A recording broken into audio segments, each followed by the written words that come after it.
Hello YouTube, this is Off-Road Master here. Today on the workbench is a 15 horsepower OHV Briggs & Stratton engine. It's also powered by Craftsman.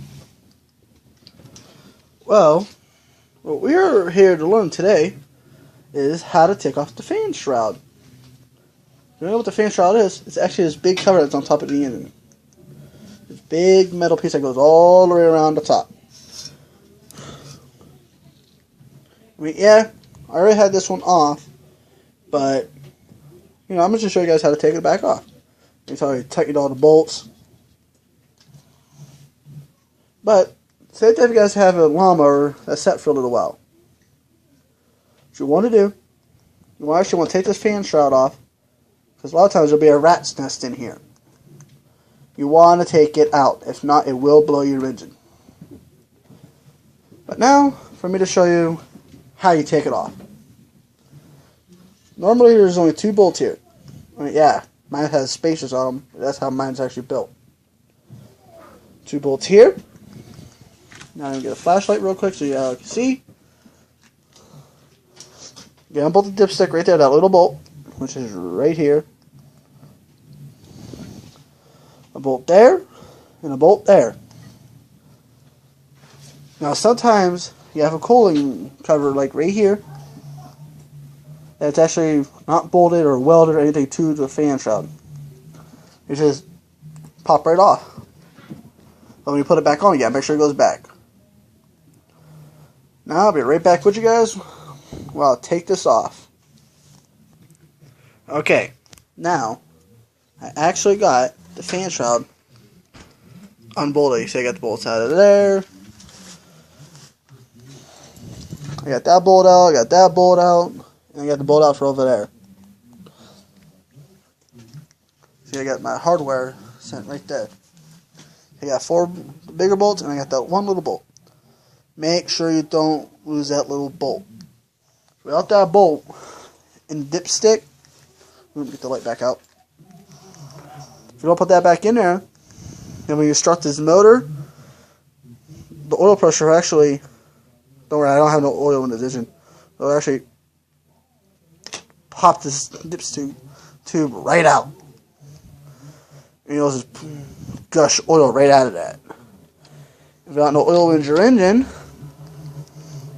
then your engine will officially blow up. And if you're working with this motor, I don't know if any other motors have it. See, my bolt right here has a spacer on it. I only have 2 of these, which actually go in the front of the engine. Make sure they go back. Now it doesn't matter if it goes on the left or the right, as long as it's back on the front of this motor. You can tell this one does not have that spacer. This has to go back on the engine, on the back of it. But now, since it's unbolted, I can just pop it right off. Show you what the fan shroud looks like without it on the engine. So it's just a little dirty on the inside, but it ain't bad. See, now on my engine, there's no rat's nest, because my motor never hardly sat that long before it actually grow a rat's nest. And normally if you have a rat's nest, this cord right here, this is actually a coil for your spark plug.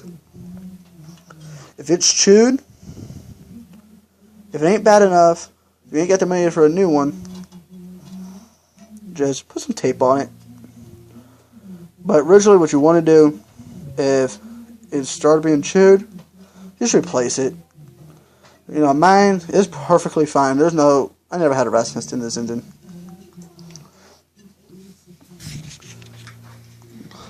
But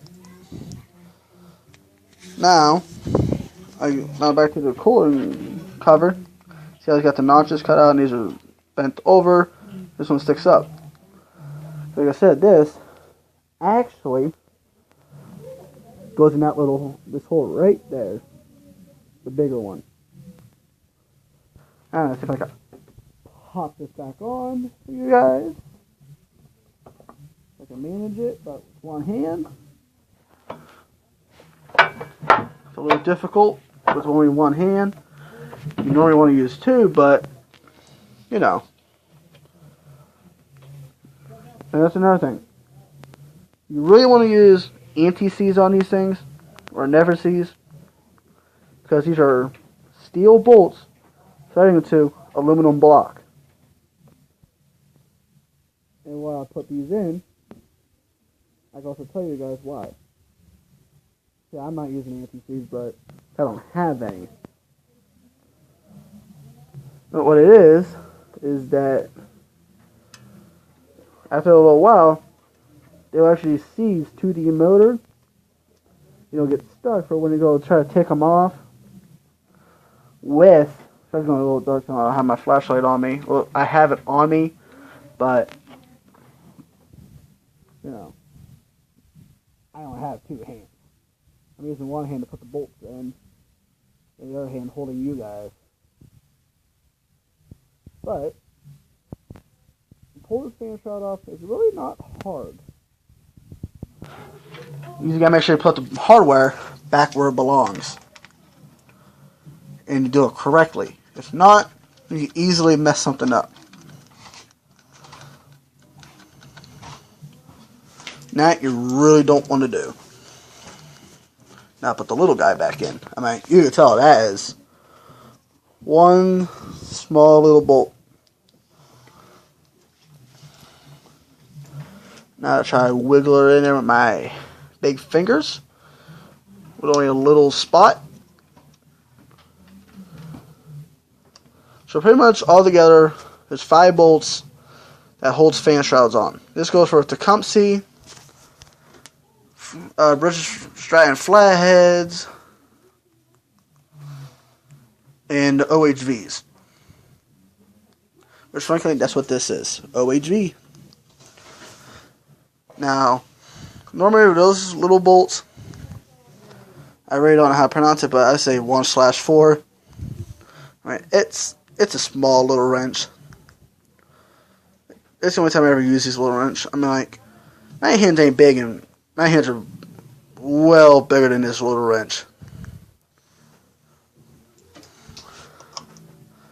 See if I can thread this all back in for you guys while I'm filming. But you know what? I'm gonna just get right back with you guys. Alright, I'm back. I just threaded that one bolt in. But now, for me to do nut bolts. The socket I am using is a 3/8.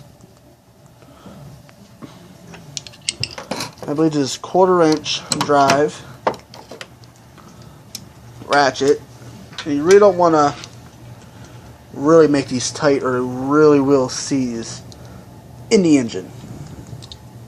Then you don't want them too loose for where they'll vibrate off the block. Alright, well, I'm going to go tighten up the other 2 bolts. And that will be, oh wait, make sure you like, share, and subscribe. Thank you. Off-Road Master, out.